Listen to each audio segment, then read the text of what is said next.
आज रूस के राष्ट्रपति व्लादिमीर पुतिन ट्रंप की जमकर तारीफ कर रहे हैं, उनकी सुरक्षा की चिंता कर रहे हैं, उनको अमेरिका को बदलने वाला नेता बता रहे हैं। इसकी वजह ट्रंप की वो रणनीति है जिसमें वो यूक्रेन को अमेरिकी मदद रोकने की बात करते हैं। इसलिए पुतिन को लगता है कि ट्रंप की ताजपोशी के बाद यूक्रेन बलहीन हो जाएगा।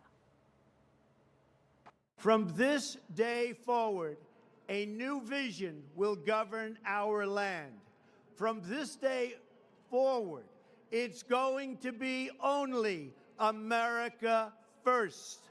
America first. डोनाल्ड ट्रंप ने जब अमेरिका फर्स्ट का नारा दिया तो खुशी की लहर मॉस्को में फैल गई। क्रेमलिन में बैठे रूसी राष्ट्रपति व्लादिमीर पुतिन इस बात से काफी खुश हुए कि अमेरिकी चुनाव में बाइडेन की पार्टी वाली कमला हैरिस नहीं जीती और जीत गए डोनाल्ड ट्रंप। वही ट्रंप जिनके ऊपर चुनाव से पहले जानलेवा हमला हुआ था और एक गोली उनके कान को छूते हुए निकल गई थी। आज पुतिन ट्रंप की सुरक्षा को लेकर सबसे ज्यादा चिंतित दिख रहे हैं। поразило даже не то, что जिस बात ने मुझे सबसे अधिक प्रभावित किया है वो ये नहीं है कि डोनाल्ड ट्रंप को असभ्य तरीकों का सामना करना पड़ा, जिनमें हत्या के प्रयास भी शामिल थे, एक से अधिक बार। वैसे मेरे विचार में अब भी वो सुरक्षित नहीं है। मैं ऐसा इसलिए कह रहा हूँ कि अमेरिकी इतिहास ने ऐसे डेवलपमेंट देखे हैं।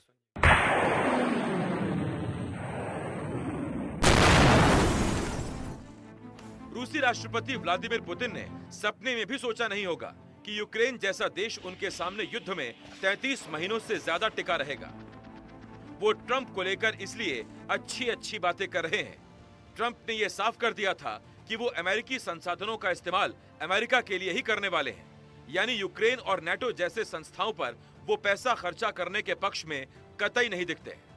यूएसए फैक्ट के मुताबिक अमेरिका 7 मार्च 2024 तक ही यूक्रेन को रूस के खिलाफ युद्ध के लिए 113.4 बिलियन डॉलर की रकम आवंटित कर चुका था, यानी ये रकम 9,57,000 करोड़ रुपए से भी ज्यादा हो गई। अमेरिका के लोगों को भी यूक्रेन पर इतनी बड़ी रकम फूटी आंख नहीं सुहा रही है।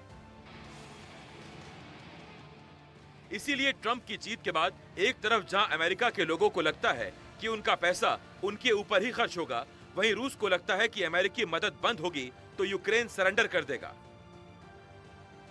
अमेरिका और रूस का कूटनीतिक तनाव जग जाहिर है।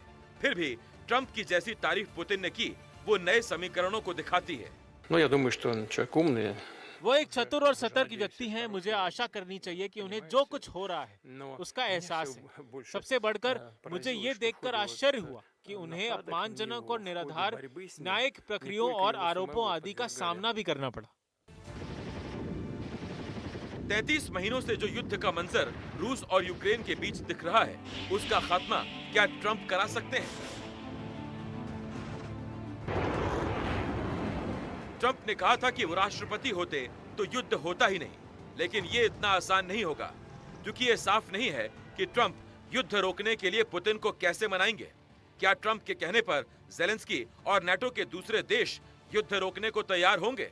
क्या ट्रंप पुतिन की इस मांग को पूरा कर पाएंगे कि युद्ध शुरू होने के बाद यूक्रेन का जितना हिस्सा रूस ने कब्जा किया है वो रूस के पास ही रहे? यूक्रेन को अपने संविधान में ये लिखने के लिए तैयार कर पाएंगे कि वो कभी नेटो में शामिल नहीं होगा? रूस और पुतिन को लेकर नरमी के बावजूद ट्रंप के लिए समझौते का रास्ता आसान नहीं होगा। The problem is not that Putin is smart, which of course he's smart, but the real problem is that our leaders are dumb.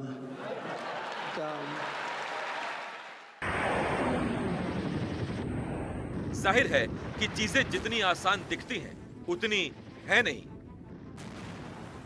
NDTV India की रिपोर्ट।